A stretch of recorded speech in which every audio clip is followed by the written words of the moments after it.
হিজলডিহা গিরিশ ঘোষ যাত্রা কমিটির পরিচালনায় অনুষ্ঠিত হলো শান্তির সংসারে শকুনির পাশা। আমরা জানি ব্রিটিশ ভারতের বিভিন্ন সময় ইংরেজদের বিরুদ্ধে গর্জে উঠেছে বিভিন্ন নাট্যকার, শিল্পী, যাত্রা শিল্পীরা সহ আরও কলাকুশলীরা। আধুনিক ভারতে যাত্রা অনুষ্ঠান স্বাধীনচেতা মানুষের মানসিকতা এবং মানবিকতা তৈরি করে, সঙ্গে সঙ্গে থাকে বিনোদনের অগাধ রসদ। হাজার হাজার মানুষ যাত্রাপ্রেমী রয়েছেন তা বোঝা গেল আজ। বাঁকুড়ার জয়পুর ব্লকের ময়নাপুর এলাকার হিজলডিহা গিরিশ ঘোষ যাত্রা কমিটির পরিচালনায় মনগ্র যাত্রা অভিনয় প্রদর্শন করলেন রাজু বড়ুয়ার উপস্থিতিতে। সঙ্গে ছিলেন নজরকাড়া নায়িকা লগ্নজিতা। হিজলডিহা কামিনী বিদ্যা মন্দির প্রাঙ্গণে অনুষ্ঠিত হয়েছে এই যাত্রা। হিজলডিহা সহ পার্শ্ববর্তী এলাকার প্রায় 2 থেকে 3 হাজার আনন্দপ্রিয় মানুষজন উপস্থিত হন এই অনুষ্ঠানে। এত সংখ্যক মানুষের মধ্যে যাতে সমস্যার সৃষ্টি না হয় তার জন্য জয়পুর থানার পুলিশ সহ সিভিক ভলেন্টিয়ার মোতায়েন করা হয়েছে বলেই খবর। চলুন এই যাত্রা অনুষ্ঠান সম্পর্কে কি বললেন সম্পাদক ও সভাপতি, শুনব বিস্তারিত। বাঁকুড়ার জয়পুর থেকে ইনামুল ভূঁইয়ার রিপোর্ট, নিউজ 10 বাংলা।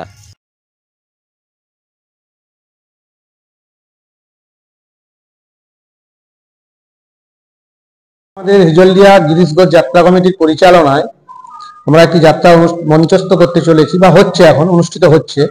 যাত্রাটির নাম শান্তির সংসারে শকুনির পাশা, রাজু বড়ুয়া অভিনীত। তো এই আর কি। মানুষের সমাগম মোটামুটি এখন তো ঠিক বলা যাচ্ছে না, মোটামুটি 2000 এরকম হবে, 2000 কাছাকাছি। এখন যাত্রা, আমরা যে যাত্রা করতে এখানে এসেছি, করাতে এসেছি, এখানে যাত্রার লস লাভ নিয়ে আমরা কিন্তু আসিনি। আমরা যাত্রা শিল্পটাকে পুনরায় যাতে নতুন করে চাঙ্গা করতে পারি তার জন্য যাত্রা কিন্তু করাতে এসেছি। তবে করতে এলে সবাই তো লসটাকে কেউ মেনে নিতে পারে না। চেষ্টা করেছিলাম কতটা লস কম হয়, দেখা যাক। এখন তো হিসাবপত্র কিছু হয়নি। যাত্রা একটা শিল্প, আমাদের রামকৃষ্ণদেব বলে গিয়েছিলেন যাত্রায় লোকশিক্ষা হয়। তা যাত্রা একটা আলাদা শিল্প। সিনেমা যাত্রা দুটোর মধ্যে তফাৎ আছে। যাত্রা শোনার লোক আলাদা আছে, যাত্রা যারা শোনে তারা যাত্রাই শুনবে। সিনেমার সঙ্গে যাত্রার অনেক ফারাক। এটা হয়। এখন অনেক ব্যক্তি আছে যারা যাত্রা তোলায় এসে মুড়ি ওখানে দোকানে চপ কিনে নিয়ে খাওয়া দাওয়া করে, এটা তাদের মজা হয়, আনন্দ পায়, তারা খুশি হয়। আমরা ছোটবেলায় করেছি তাই। এটা গাম্রীতি একটা। আমার নাম প্রদ্যুৎ রায়, আমি যাত্রা কমিটির সভাপতি।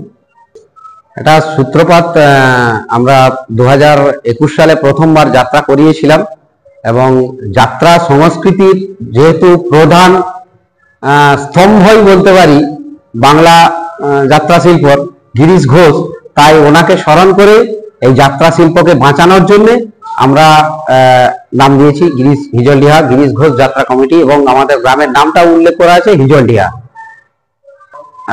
এটা আমাদের হিজলডিহা গিরিশ ঘোষ যাত্রা কমিটির দ্বিতীয় নিবেদন। আধুনিক সময়েও এই যে আমাদের প্রদ্যুৎ রায় বললেন, আমাদের সভাপতি, যে যাত্রা হচ্ছে এক ধরনের লোকশিল্প। এটা রামকৃষ্ণদেব বলে গেছেন। লোকশিল্প তো অবশ্যই, মানে সমাজের বিভিন্ন সময়ে বিভিন্ন স্তরে সমাজের মানে ইমেজটা যেমন ভাবে পাল্টায়, সমাজের ভাবনাটা যেমন ভাবে পাল্টায়, শিক্ষাটাও এই যাত্রার মাধ্যমে যে শিক্ষা, সেই ভাবনাটাও পাল্টে যায়, এবং সেই অনুযায়ী লোকশিক্ষাটা দেয়া হয়, সময় উপযোগী করেই দেয়া হয়। অবশ্যই চলবে। এই একটা নতুন উদ্যোগ আবার নিয়েছি এই গিরিশ ঘোষ যাত্রা, হিজলডিহা গিরিশ ঘোষ যাত্রা কমিটির পক্ষ থেকে। আমরা একটা নাটক করাবো কলকাতা দলের। আমাদের আশ্রমের একটি আমাদের মঞ্চ আছে, হল আছে, হ্যাঁ, সেই হলেতে আমরা করাবো। নাম স্বরূপ চক্রবর্তী, সহ সম্পাদক।